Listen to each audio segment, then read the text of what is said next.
का आयोजन शिक्षा के क्षेत्र में अहम योगदान देने वाले शिक्षाविदों का सम्मान। का ये जो कार्यक्रम है ये न केवल हमें शिक्षा की समस्याओं पर चिंतन करने के लिए प्रेरित करता है, पर साथ ही में कुछ ऐसे सुझाव भी प्रकट होते हैं जो कि यदि हम उनको निष्पादित करें अपनी संस्थाओं में तो निश्चित रूप से लाभ होगा देश को, समाज को, समुदाय को, संस्थाओं को, शिक्षकों को और साथ ही में विद्यार्थियों को। आज आपके सामने जो बैठे हैं ये शिक्षा जगत के लीडर्स हैं, लीडर्स। आइए आपको छोटी सी मैं लीडरशिप की बात करूं, उसके बाद हम बात करेंगे सबसे। 1869 हार्वर्ड यूनिवर्सिटी में एक नए अध्यक्ष की नियुक्ति हुई। उसकी आयु केवल 35 साल थी। उसका नाम चार्ल्स इलियट था। चार्ल्स इलियट पहली एग्जीक्यूटिव में बैठे अध्यक्षता के लिए। बाकी सारे मेंबर्स उससे उम्र में बड़े थे, अनुभवी भी थे, उन्होंने काम भी खूब किया हुआ था। थोड़ी ईर्ष्या तो होगी ही। एक सज्जन ने कहा कि मिस्टर चार्ल्स इलियट, आप क्या कहना चाहते हैं अपने स्वयं के भाषण में, बताइए आपका उद्देश्य क्या है। चार्ल्स इलियट ने हार्वर्ड यूनिवर्सिटी में होने वाले विभिन्न परिवर्तनों के बारे में राय दी, सुझाव दिए और कहा हार्वर्ड विश्वविद्यालय विश्व का सबसे अच्छा विश्वविद्यालय पहले से ही है, किंतु मैं कुछ सुझाव दे रहा हूं परिवर्तन के लिए जो कि इसको अधिक प्रभावी बना सकते हैं। उन्होंने 1 घंटे का भाषण दिया। एक सज्जन बोले, आप पहले कह चुके हैं कि हार्वर्ड यूनिवर्सिटी दुनिया की सबसे अच्छी यूनिवर्सिटी है, फिर इतने सारे सुझावों की आवश्यकता क्या है। मिस्टर चार्ल्स इलियट खड़े हुए और बोले, Harvard university needs changes because now it has a new president, that's all. Harvard university में परिवर्तनों की आवश्यकता इसलिए है कब इसका नया अध्यक्ष है। इतना कहकर बैठ गए। लोगों ने समझा व्यक्ति तो अहंकार युक्त है, अपने आप को इतना अधिक महत्व दे रहा है कि मेरे आने से ही परिवर्तन हो जाएंगे। 40 वर्ष तक वो व्यक्ति हार्वर्ड विश्वविद्यालय का प्रेसिडेंट रहा। 40 ईयर्स, 1909 तक। हार्वर्ड विश्वविद्यालय की विद्यार्थियों की संख्या उसके ज़माने में 5 गुना बढ़ी, शिक्षकों की संख्या 6 गुना बढ़ी, बिल्डिंग्स 3 गुना बढ़ी। It was already the best but became bester and the bestest. एक लीडर क्या नहीं कर सकता। हमारे सामने जो लीडर बैठे हैं इनसे मैं यही बात करूंगा कि हम किस प्रकार से इस देश में शिक्षा के क्षेत्र में जो प्रगति हुई है उससे हम एक रचनात्मक संतोष की भावना रखें। अरविंद घोष ने कहा था, संतुष्ट मत रहो, संतोष पतन का कारण बनता है। अतः प्रशंसा करके अपने स्वयं की देश की प्रगति के लिए जो गुणगान करते हैं अच्छी बात है, बट देन सबसे ज़्यादा बड़ा institutional development education, higher education में पता है किस कंट्री में है? इंडिया। यूएसए, चाइना हमसे पीछे हैं, पर क्वालिटी के पॉइंट ऑफ व्यू में शायद इतना हम आगे नहीं बढ़ पाए। 200 बेस्ट यूनिवर्सिटीज़ और कॉलेजेस की जब लिस्ट बनती है, हमारे केवल 2 संस्थाएं आती हैं उसमें। एक तो Indian institute of science Bangalore और एक आईआईटी दिल्ली या कोई भी दूसरी आ जाती है। तो अतः हमें सोचना चाहिए कि जो कुछ हमने किया है उसमें और अधिक क्या अच्छा कर सकते हैं। कोचिंग इंस्टीट्यूशंस का जो प्रगति हुई है वो एक बड़ी महत्वपूर्ण बात है। कभी आप सोचिएगा कि नॉर्मल कॉलेज में और एक कोचिंग इंस्टीट्यूशन में फ़र्क क्या है। ज़बरदस्त वो बल देते हैं क्वालिटी पर। विद्यार्थियों तक पहुंचने की एक क्षमता होनी चाहिए अध्यापक में। कोई सेकेंड रेट चीज़ एक अच्छी इंस्टीट्यूशन में, कोचिंग इंस्टीट्यूशन में हो ही नहीं सकती। डिस्कशन जारी है, सुनिएगा। वो बहुत दुखद है और उसके जिम्मेदार सब हैं। आपने सबको कह दिया जिम्मेदार, ठीक है, परंतु एक बात तो की जा सकती है कि पर्सनैलिटी डेवलपमेंट पर, मोटिवेशन पर, सेल्फ कंट्रोल पर, सेल्फ डिसिप्लिन पर कभी कभार लेक्चर तो हो ही सकते हैं। खैर कोई बात नहीं। हाँ सर, ब्रिगेडियर साहब प्लीज सॉरी। हाँ, मैं आगे बढ़ाएंगे। मैं एक चीज़ को आप क्लियर कर दूं। कोई भी बच्चा अगर क्लास के अंदर आप बात करें तो अभी कोचिंग और कॉलेजेस के अंदर जो टीचर्स पढ़ा रहे हैं दे आर वेरी कॉम्पेटिबल और बहुत टैलेंटेड लोग पढ़ा रहे हैं। तो वो उन जब बच्चों के साथ रहते हैं तो उनकी करियर गाइडेंस और उनको सेल्फ मोटिवेट रखते हैं कि हमें जिस चीज़ के लिए आप यहाँ पे आए हैं उसके लिए फोकस रहें, उनको मोटिवेटेड रखते हैं और हम हमारी तरफ से ये सब कुछ प्रयास करते हैं बच्चा किसी ना किसी तरीके से अपनी लाइफ के अंदर अच्छा करें। मैं देख रहा हूँ कि कुछ लोग मोबाइल देख रहे हैं। कृपया आप मोबाइल या तो देखना बंद कर दें या हम बहुत ज़्यादा डिस्ट्रैक्ट हो जाएंगे। प्लीज़ मत करिएगा। तो मोबाइल तो कभी भी देखा जा सकता है, पर अभी आपके सामने बहुत ही अच्छे विचार आने वाले हैं, उनको ध्यान दीजिए उन पर। ब्रिगेडियर साहब, नमस्कार सर। सैनिक स्कूल की जो प्रतिष्ठा है बहुत अच्छी है और इसके रिजल्ट भी बड़े अच्छे आते हैं।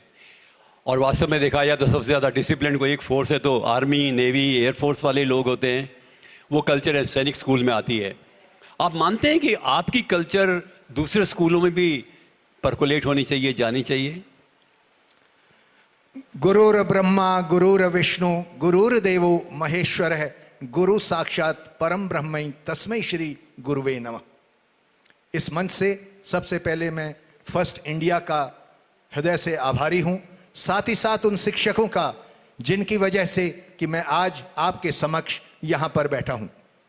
जैसा कि मुझसे पूछा गया कि सैनिक स्कूलों में एक अनुशासित जीवन यापन करने की जो व्यवस्था है, वहां पर जो लेवल ऑफ मोटिवेशन है, क्या उसे अन्य विद्यालयों तक प्रचारित और प्रसारित किया जा सकता है या नहीं?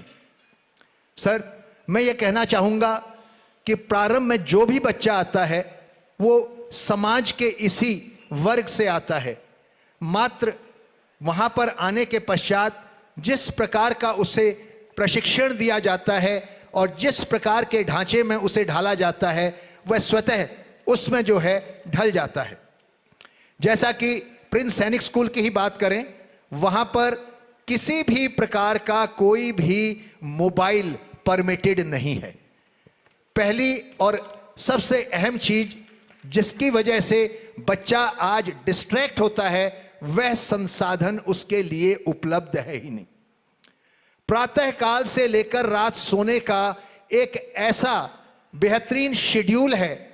हालांकि मैं कह सकता हूं कि जो डे स्कॉलर स्कूल्स हैं उनमें इस प्रकार की व्यवस्था कुछ हद तक संभव नहीं है, लेकिन प्रातःकाल जैसे असेंबली होती है, मैं डायरेक्टर हूं, लेकिन जो सर आज बात कर रहे हैं संस्कारों की, ये सब का वपन करने के लिए मैं स्वयं हर रोज उस असेंबली को अटेंड करता हूं और उसमें कुछ अपने विचार अभिव्यक्त करता हूं। आदरणीय पवन अरोड़ा जी ने जब कहा कि आज कोई भी व्यक्ति या तो इंजीनियर भी बन सकता है, कॉमर्स वाला डॉक्टर भी बन सकता है, तो मैं आपको इस मंच के माध्यम से बताना चाहूंगा कि 38 वर्ष की सेवाएं भारतीय सेना में एज एन इंजीनियर देने के बाद मैं चीफ इंजीनियर पद से सेवानिवृत्त हुआ, लेकिन समाज की इस सबसे बड़ी कमजोरी संस्कारों और नैतिक मूल्यों के अभाव को देखते हुए मैंने अपनी अगली पारी का चयन किसी विद्यालय से किया। तो मैं बड़ी आत्मविश्वास के साथ कह सकता हूं कि जैसा रूटीन वहां पर फॉलो किया जाता है, जिस प्रकार के मूल्यों का हम वहां पर वपन करते हैं, इनका अन्य स्कूलों में भी बड़ी आसानी से किया जा सकता है। और कॉलेजेस में भी? कॉलेजेस में भी सर, क्योंकि स्कूल हैं जहां पर संस्कार के बीज का वपन होता है और वह फलीभूत होता है कॉलेज में जाकर। पैनल डिस्कशन जारी है। जो समाज को आगे बढ़ा सके और जो उनका सोच था उनको आगे बढ़ के, जैसे अभी बात करते समय के साथ अपडेशन होना चाहिए, उस अपडेशन को अडॉप्ट करते हुए शिक्षा के विभिन्न क्षेत्रों में जो हमारे प्रोफेशनल कोर्सेज हैं उन सब में हम उन चीज़ों को जितना हो सके उसको ढालने की कोशिश करते हैं कि शिक्षा के साथ देश के प्रति सेवा, समाज के प्रति सेवा हर विद्यार्थी में होनी चाहिए और ये संस्कारिक विद्यार्थी यहाँ से पैदा होना चाहिए। ये हमारे संस्थान का मेन उद्देश्य है, ध्येय है, उसी को लेकर हम आगे बढ़ रहे हैं। महिला शिक्षाओं की जब बात करते हैं, महिला शिक्षा अब राज्य सरकार ने, केंद्र सरकार ने 33% आरक्षण कर दिया हर जगह पे। ये आगे बढ़ता जा रहा है और ये इसमें कोई बोलने की जरूरत नहीं कि महिला शिक्षा कितना उचित है, क्योंकि दो कंधे एक बॉडी के चलते हैं। महिला और पुरुष दोनों ही शिक्षित और हर क्षेत्र में बराबर चलेंगे तो देश बहुत जल्दी से आगे बढ़ेगा। एक बहुत ही अच्छी बात है कि हमारे यहाँ पर इतने महान व्यक्ति पैदा हुए हैं इस भारत में। यदि हम उनसे प्रेरणा लेके शिक्षा के क्षेत्र में उन विचारों को बोएं और परिमार्जित करें तो निश्चित रूप से देश ये महान बन सकता है। We are a big country but we have become a great country. There is difference between being big and being great, difference between growing and developing. हमारे यहाँ ग्रोथ बहुत हो रही है, हमें डेवलपमेंट चाहिए, होलिस्टिक डेवलपमेंट, सांगोपांग सर्वांगीण विकास चाहिए शिक्षा के माध्यम से। ये बहुत अच्छी बात है। आपको छोटी सी एक बात बताऊं, महात्मा फुले की जब मृत्यु हुई उसके 2 दिन बाद अम्बेडकर जी का जन्म हुआ। उनकी आत्मा जैसे उनमें प्रवेश कर गई और अम्बेडकर इसे सीखना चाहिए। कोलंबिया यूनिवर्सिटी में जो वो पढ़ रहे थे उनको ध्यान ही नहीं रहता था कि मैं कितने घंटे से पढ़ रहा हूँ। 24 घंटे गुजर जाते थे। कोलंबिया यूनिवर्सिटी जहाँ मैं गया हुआ हूँ, मैंने देखा उनकी एक मूर्ति है, उनको best most intensely developed intellectual की उपाधि तक दी गई। हमें सीखना चाहिए इनकी जीवनी से। 35,000 किताबें थी अंबेडकर जी की पर्सनल लाइब्रेरी में, and he had read all of them. ये नहीं कि वर्ड बाय वर्ड पढ़ेंगे, but ideas of all those books percolated in his mind and thoughts. I think we have that legacy. मैं श्री आशीष गुप्ता जी से निवेदन करना चाहूँगा कि आपकी इंस्टीट्यूशन ऑटोनोमस बन गई है, मुबारक हो आपको। Thank you sir. और मैं चूँकि आपके कॉलेज में गया भी हुआ हूँ, भगवान महावीर के नाम पर आपका कॉलेज है। मैं कहीं रियली जानने में मुझे इच्छा होती है कि भगवान महावीर का जो कॉलेज है उसके नाम से उसे भगवान महावीर के कुछ गुण तत्व संदेश उपदेश कुछ हमारे बच्चों के अंदर जा रहे हैं। बिल्कुल सर, भगवान महावीर की जिसके नाम से हमारी संस्था का नाम रखा गया है, तो और ये जो संस्था हमारी कॉलेज हमारा जरूर 15 वर्ष पुराना है, बट हमारी संस्था लगभग जो स्कूल है हमारा लगभग 75 वर्ष पुराना। बहुत बढ़िया स्कूल, लगभग 75 वर्ष, मतलब best in the city of Jaipur. Thank you sir. तो लगभग 75 वर्ष पुराना हमारा स्कूल है। तो भगवान महावीर के जो भी संदेश हैं वो हमारे विद्यार्थियों, हमारे शिक्षकों इनमें इनकलकेट करने के लिए समय समय पर हम हमारे जो गुरु माँ और जो महाराज जी हैं उनके समय समय पर प्रवचन कराए जाते हैं, और विद्यार्थी अपने जो मन की शंकाएं, जो भी उनके समस्याएं हैं वो उनके सामने रखते हैं, और गुरु महाराज और माताएं और उनके बच्चों की समस्याओं के समाधान करते हैं और अपने विचारों को उनके सामने प्रेषित करते हैं। बहुत बढ़िया। भगवान महावीर का एक वाक्य सुनिए, बोले जो जागा सो मुनि, anybody who gets awaken becomes saintly. I think we should emphasize in our education system capacity. राष्ट्रपति भी खुश नहीं है, और एक नहीं 35 राष्ट्रपति खुश नहीं है, तो अमेरिका जैसे देश का राष्ट्रपति बन के भी खुश नहीं है, तो what is the use of this education? यह खुशी के लिए तो आया है। अब बच्चे का अगर ये जो अभी बात हो रही थी मरने की, जो कोटा में या कहीं भी हो रहे हैं, वो उसका समाधान बहुत आसान है। हम उस बच्चे को पहचाने क्या है और उसके अकॉर्डिंग उसको आगे बढ़ने का मौका दें, तो डेथ जाएगा ही नहीं। हम सारे बच्चों को करें तो कलेक्टर बन जाएगा, बेचारा नहीं बन सकता, तो डेथ के अलावा उसके पास ऑप्शन क्या है, जो बता दो। हम बच्चे को पहले जाने, तो हम जानते हैं, कोशिश करते हैं, ये जानने के बाद उस बच्चे की जो क्वालिटीज उसको आगे बढ़ाने के लिए एक रास्ता सुझाते हैं। करता तो बच्चा ही है, टीचर रास्ता सुझा सकता है। ये गलतफहमी टीचर्स निकाल दें कि मैं बच्चे को बदल देता हूं। अगर मैं बदलता तो 40 के 40 बच्चे क्लास के बदल जाते। 40 नहीं बदलते, कुछ बदलते हैं। तो बोर्न क्वालिटीज को लेना, उन पे काम करना और बच्चे को उसी दिशा में आगे बढ़ने का रास्ता बताना, द बेस्ट वे। बच्चों से बातचीत करते हैं डेफिनेटली, और बात तब करते हैं सब टीचर्स को बाहर निकाल के अकेले बैठता हूं उनके साथ, उन्हीं की स्टाइल में, और उनसे मजाक में कहता हूं बता चल क्या बात है। हमने टेबल उठा रखी है, अगर मेरे चैम्बर में देखूं तो ये टेबल नहीं होती। मैंने कहीं पढ़ा ये टेबल अगर हमारे सामने होगी तो हम पक्ष विपक्ष हो गए। संसद विधानसभा में प्रतिपक्ष बोला गया, हट जाइए बच्चे को आप सामने बैठाइए बराबर सोफे पे, वो बराबर बैठेगा तो सोचेगा। एग्री, बहुत अच्छा, बहुत अच्छे। Doctor Narendra Singh ji Rawat, director Rawat educational group. Doctor साहब एक बात बताइए कि अभी मैंने शुरू में कहा कि हमारे शिक्षा के क्षेत्र में सबसे महत्वपूर्ण बात ये हुई है कि हमारी प्रगति बहुत तेजी से हुई है। Largest number of universities and institutions are in India. Largest number of universities in India are in Rajasthan. Rajasthan number 1 है, यूपी नंबर 2 है यूनिवर्सिटीज के मामले में। तो ग्रोथ तो हो रही है। मैं आपसे एक ही बात कहना चाहता हूँ कि क्वालिटी ऑफ एजुकेशन में जो एक सांगोपांग ढंग से संतुलित विकास और कुशाग्रता, मैं चाहता हूँ हमारे बच्चे इंटरनेशनल इंस्टीट्यूशंस में जो पढ़ाया जाता है वैसा ज्ञान भी प्राप्त कर सकें। संभव है ये, क्योंकि आजकल तो इंटरनेट के ज़माने में सब कुछ अवेलेबल है। तो आप एक ऐसी राय दीजिए जो प्रैक्टिकल हो, जिससे हम क्वालिटी के पॉइंट ऑफ व्यू से आगे बढ़ सकें। नमस्कार टू एवरीवन। ओम अज्ञान त्रिमाधनस्य ज्ञानाजन सलाकया चसुरुम्लितेन तस्मै श्री गुरुवे नमः। माइक को ऐसे कर लीजिए, ऐसे ऐसे कर लीजिए। हाँ। सम्मानित शिक्षाविद, यहाँ उपस्थित मेरे कर्मठ साथियों, सबसे पहले तो मैं रावत एजुकेशनल ग्रुप की ओर से आप सभी का तहे दिल से नमन, वंदन, अभिनंदन करता हूँ।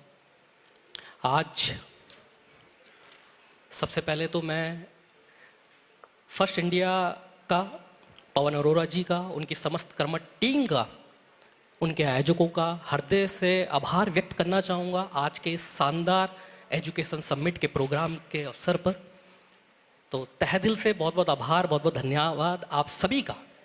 आज के दौर में शिक्षा कैसी होनी चाहिए? आज के दौर में शिक्षा ऐसी जो मूल्य, मानवता और कौशल का एक समावेश हो। कहते हैं सा विद्या या विमुक्ति, ऐसी शिक्षा, ऐसी विद्या जो मनुष्य को अज्ञान, संकीर्णता और सीमाओं से युक्त करे। आज दुनिया तेजी से बदल रही है। आज जो बच्चों में परीक्षा के अंक के साथ साथ डॉक्टर, इंजीनियर बनना ही नहीं रह गया है। आज की जो एजुकेशन होनी चाहिए, नॉलेज, मॉरल वैल्यू, एथिक्स से युक्त हो, ह्यूमनिटी हो, that is very very important. Mahatma Gandhi ji ने भी बहुत अच्छी बात कही है, by education I mean all round drawing out of the best in child and man, body, mind and spirit. मतलब शिक्षा का उद्देश्य मनुष्य के शरीर, मन, आत्मा के सर्वांगीण विकास से है। शिक्षा आज संस्कार और जिसमें एक मानवता का भी एक बहुत जरूरी हो गया आज के समय में। भारतीय संस्कृति भी सदैव कहती आई है सा विद्या या विमुक्ति, और विद्या ददाति विनयम। विद्या से विनम्रता आती है, विनम्रता से योग्यता, योग्यता से धन, और धर्म से धर्म और सुख। यही वास्तव में शिक्षा है। अभी मैं सुन रहा था, स्वामी विवेकानंद जी के बारे में बहुत अच्छी बात बोली थी शिक्षा के बारे में। उन्होंने भी बहुत अच्छी बात कही है, जिस शिक्षा से हम अपने जीवन का निर्माण कर सके, मनुष्य बन सके, अपने विचारों का साम्राज्य से कर सके और अपने चरित्र का गठन कर सके, वही वास्तव में शिक्षा कहलाने योग्य है। और आज IAS, IPS, doctor, engineer, lawyer, journalist बनना ही एक उद्देश्य नहीं रह गया। आज के समय में सबसे बड़ी चीज़ है हमारी हॉनेस्टी, हमारा वैल्यू, हमारी संस्कृति। That is very very important part our life. It's very very important for education.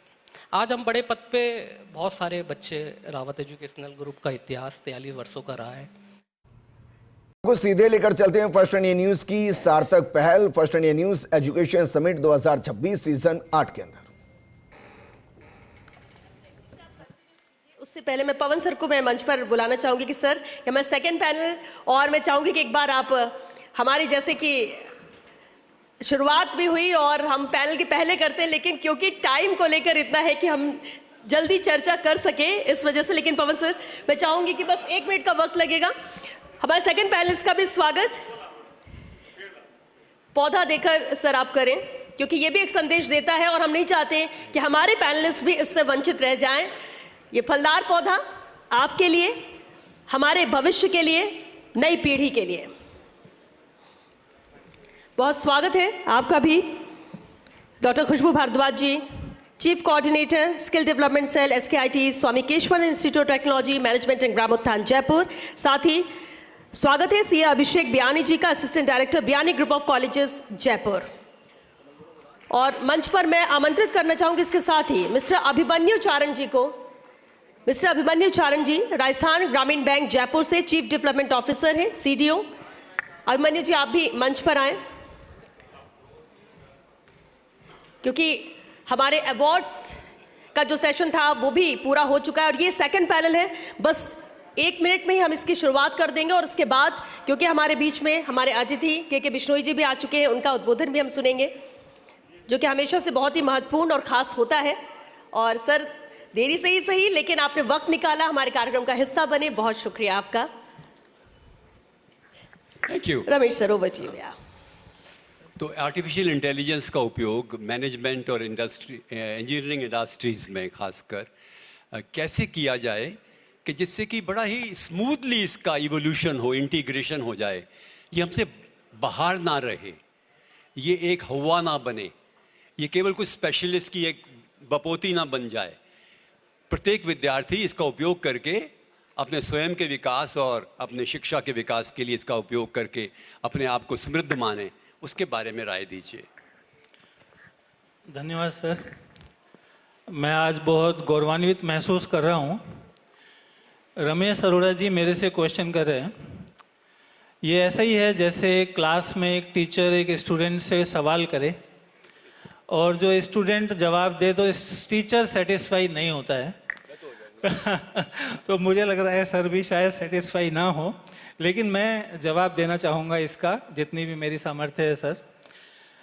UEM Jaipur अपने 2012 से जब से राजस्थान के अंदर कदम रखा है, अपने पिछले लगभग 4 दशक के एक्सपीरियंस के साथ अपने स्टूडेंट्स को रोजगार के लायक बनाने के लिए आज के समय की जो मांग है, आर्टिफिशियल इंटेलिजेंस से रिलेटेड कोर्सेज, ट्रेनिंग और जो भी उसका इंफ्रास्ट्रक्चर अवेलेबिलिटी है, फैसिलिटीज़ है, वो प्रोवाइड करने में सबसे आगे है। इसका मैं एक छोटा सा उदाहरण भी दूंगा और सर फिर उसके बाद आपका सवाल का जवाब देना चाहूँगा। इंस्टीट्यूशन में 954 टेराफ्लॉप्स का एक सुपर कंप्यूटर बनाया है। लगभग 50 जीपीयू हमारे ग्रुप ऑपरेट कर रहे हैं जो high and research facility provide कर रहे हैं स्टूडेंट्स को, रिसर्च स्कॉलर्स को, और जो वो एक एनवायरनमेंट जिसकी ज़रूरत है आज के छात्रों को कि वो इंडस्ट्री ओरिएंटेड कोर्सेज के बारे में पढ़ें, ट्रेनिंग लें और हैंड्स ऑन ट्रेनिंग करके बाहर जाएं।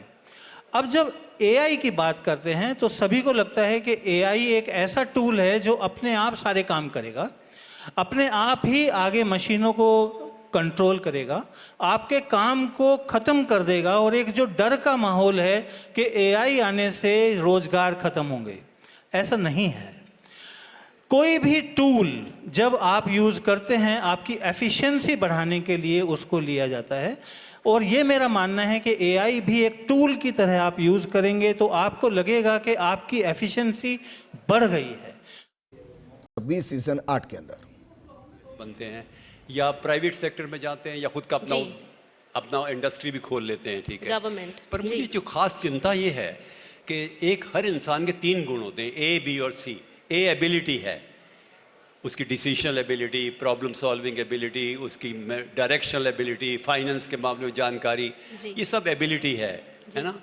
और बी बिहेवियर है, empathy, sympathy, consideration, friendship, near. C character है। तो ज़्यादातर इम्पैक्ट जो ज़्यादातर चीज़ है ए पर बल है सारी एजुकेशन में। अपनी योग्यता बढ़ाओ, ज्ञान को बढ़ाओ, प्रखरता को बढ़ाओ, क्षमता को बढ़ाओ, प्रवीणता को बढ़ाओ, है ना।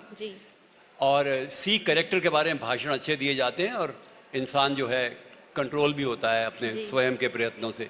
तो बिहेवियर में मुझे कमी लगती है। ज़्यादातर लोग बड़ी बड़ी सेवाओं में और प्राइवेट सेक्टर में भी सेंट्रलाइज्ड हैं, डेमोक्रेटिक नहीं है, ऑटोक्रेटिक बन जाते हैं। डांटना, फटकारना, दूरी रखना, प्रेरणा ना देना, भय से किसी चीज़ को नियंत्रित करना अधिकांश लोग करने लग जाते हैं। इसलिए कहते हैं there are 2 types of people, big and great. The big man makes you feel small, the great man makes you feel tall. तो ग्रेट हमें चाहिए। मुझे ये बताइए कि हमारे बच्चे कल को जब उत्तरदायित्वों को वहन करने के लिए विभिन्न संगठनों में महत्वपूर्ण पदों पर जाते हैं तो उन्हें अपने साथ काम करने वाले या कुलीग्स के साथ या बॉस के साथ या जनता के साथ व्यवहार कला में भी निपुणता होनी चाहिए। वो टीम बिल्डिंग नहीं करते, सेंट्रलाइजेशन करते हैं, वो प्रेरणा नहीं देते, सिर्फ आदेश देते हैं, वो भय दिखाते हैं, प्रशंसा नहीं करते। क्या करें हम? जी, बहुत बहुत धन्यवाद सर आपका इस सवाल के लिए और फर्स्ट इंडिया हमें यहाँ तक लाने के लिए। सर आपका सवाल काफ़ी इम्पॉर्टेंट है क्योंकि 2 तरीके के लोग हम लेके चलते हैं। पहले वो जिनकी जॉब्स हैं, मार्केट में हैं, जॉब्स आपके सीवी के बेस पे लगी, डिग्री के बेस पे आप आगे गए। दूसरे वहीं पर ही एक और कैंडिडेट है, उनकी भी वही डिग्री के बेस पर, स्किल्स के बेस पर जॉब लगती है। बात आ जाती है दोनों के बीच में सस्टेनेबिलिटी की, कि क्या दूसरा कैंडिडेट अपने जॉब में सस्टेन कर पा रहा है over the period of time, एक लॉन्गर ड्यूरेशन के लिए अपने वर्क प्लेस में, अपनी इंडस्ट्री में, और एक क्या वो बार बार इंडस्ट्री बदल रहे हैं, छोड़ रहे हैं, निकाला जा रहा है या निकल रहे हैं। एबिलिटी दोनों के अंदर है, दोनों की जॉब्स लगी, दोनों मार्केट में आगे गए। कैरेक्टर बिल्डिंग की जब बात होती है, दोनों ने अपना अपना कैरेक्टर बहुत अच्छे से रोल प्ले किया। बात बिहेवियर की है, अगर एक इंसान ऐसा है जिनसे आप बात ही नहीं करना चाह रहे हैं, बहुत बहुत अमेजिंग है, डायरेक्टर लेवल तक पहुंच गए, काम बहुत अच्छा कर रहे हैं, लेकिन टीम में आपको काम करके मज़ा नहीं आ रहा है, टीम में आप उनको कुछ भी काम दे रहे हैं वो कर नहीं पा रहे, एक तरीके का टीम बिल्डिंग स्ट्रेंथ नहीं है, तो आप नहीं चाहेंगे कि आप उस इंसान के साथ काम करें। जस्ट टीम बिल्डिंग नहीं है, कॉन्फिडेंस है, टीम बिल्डिंग, आपके बात करने का तरीका, बोलचाल, आपने बात करी फियर की, तो आजकल जब लीडरशिप की भी बात करते हैं तो dictatorship as a leadership tactic बहुत हद तक ख़त्म हो चुका है मार्केट से। अब सॉफ्ट लीडरशिप का ज़माना आ गया है, जहाँ पर आप जब किसी से बात कर रहे हैं, काम करवा रहे हैं, तो उसकी भी एक तकनीक है, एक टेक्निक है जिससे आप उससे आप काम करवाते हैं। तो यहाँ पे बिहेवियर बहुत इंपॉर्टेंट रोल प्ले करता है। जब हम एक स्टूडेंट को बहुत पहले दिन से ये चीज़ सिखाएं, किसी भी एक स्टूडेंट को, जो चाहे मेडिकल है, इंजीनियरिंग है, MBBA, कुछ आपका MBA हो गया, BCA, MCOM, कि वो ना सिर्फ आगे जाकर अपनी एबिलिटीज़ को दर्शाए, अपने एबिलिटी के साथ अपने काम को करे, भले AI यूज़ करे ना करे, लेकिन काम करने लायक बने, कि दूसरे लोग भी उसके साथ एक व्यवहार कुशल उस तरीके से, एक व्यवहार कुशलता के साथ उसके साथ काम कर पाए। आज अगर आप किसी के साथ काम कर रहे हैं और वो आपको बार बार चिल्ला रहा है, डांट रहा है, नहीं समझ पा रहा है, आपने आजकल, मैं एक न्यूज़ देख रही थी जेनजीज़ की, कि एक ऑफिस में वो लोग गए, उन्हें कहा गया कि आपकी जो जॉब है वो सुबह 12 से रात को 9 बजे तक है, क्योंकि बाहर के क्लाइंट्स मिल रहे हैं आपको, US के client. Very good, wish you all the best. मैं बहुत ही आभारी हूँ आप तीनों का और सभी मेंबर्स का कि आपने इतनी संक्षिप्त ढंग से अपने विचारों को व्यक्त करके और हमें कुछ नई बातें भी कहीं। That's very important. हम क्लोज कर रहे हैं, परंतु मैं एक व्यक्ति को ट्रिब्यूट देना चाहूँगा जो स्कूल टीचर था, और उस स्कूल टीचर का नाम था श्रीनिवास शास्त्री। श्रीनिवास शास्त्री इतने ज़्यादा प्रगतिशील हो गए कि उनका जन्म वही 1869 में हुआ, जिस वर्ष गांधी जी का जन्म हुआ था। गांधी जी के वो मित्र भी थे। गोपाल कृष्ण गोखले ने इन दोनों को विकसित करने की कोशिश की सर्वेंट्स ऑफ इंडिया सोसाइटी में, पर गांधी जी को अवसर नहीं मिला। श्रीनिवास शास्त्री आगे बढ़ते चले गए। मैं एक निवेदन करना चाहता हूँ, एक टीचर क्या कर सकता है। इन्होंने कहा कि मैं क्या करूँ। इन्होंने इंग्लिश लैंग्वेज को सीखना शुरू किया अच्छी तरह से, ऑरेटरी को किया, और अंग्रेज़ी पर ऐसी धाक जमाई, सारा उसको कंट्रोल कर लिया कि जब वो लेक्चर देते थे तो अंग्रेज़ अफसरों की बीबियां अपने बच्चों को श्रीनिवास शास्त्री का लेक्चर सुनाने के लिए लाती थी, कहती थी लुक दिस इज इंग्लिश, इसको इंग्लिश कहते हैं। एक बार इंग्लैंड में श्रीनिवास शास्त्री और एक ऑक्सफोर्ड यूनिवर्सिटी के स्टूडेंट के बीच में बहस छिड़ गई कि इसका प्रोनाउंसिएशन क्या हो इस शब्द का। तो उस दूसरे साथी ने कहा ये है Oxford pronouncing dictionary, Daniel Jones की दिखाई उसने कि देखो इसका प्रोनाउंसिएशन ये है। दूसरे व्यक्ति ने कहा पर श्रीनिवास शास्त्री तो इसको इस तरह से प्रोनाउंस करते हैं। तो पहले वाले ने कहा then dictionary is wrong, he is right. वो गलत हो ही नहीं सकता। टीचिंग में ये आदमी बाद में वाइस चांसलर बना। टीचर से वाइस चांसलर सोच सकते हैं, स्कूल एजुकेशन से higher education. What I request is, India में हायर एजुकेशन के 1.6 मिलियन टीचर्स हैं, 16 लाख। पता कितने चाहिए? 32 लाख। कितनी कमी है? 16 लाख की। टीचर्स पर जोर दीजिए। Ad hoc teachers, temporary teachers, gig teachers मत बनाइए। रिक्रूटमेंट करिए। यूनिवर्सिटियों में पोस्टें पड़ी रहती, खाली रहती हैं। राजस्थान यूनिवर्सिटी में भी कोशिश करने के बाद भी सरकार से परमिशन नहीं मिलती। तो मेरा एक ही निवेदन है, please give importance to teachers, give them respect, give them resources, give them inspiration. Thank you very much for everything, all your presence and your encouragement. So good of you. बहुत शुक्रिया सर, बहुत शुक्रिया। और हमारे सभी panelist का भी बहुत शुक्रिया। विश्वास है हमें कि आपके अनुभव, विचार और सुझाव शिक्षा के भविष्य को नई दिशा प्रदान करेंगे। और special thanks professor Ramesh Arora sir आपका, जिस तरह से आपने दोनों पैनल को हैंडल किया, इतने सवाल की कुछ भी अनछुआ नहीं रहा, और जो सुझाव सामने इस चर्चा में आए हैं वो बेहद महत्वपूर्ण है शिक्षा को आगे ले जाने के लिए, सही दिशा में, खासतौर से हमारे युवाओं को सही दिशा देने के लिए। बहुत बहुत शुक्रिया आप सभी का।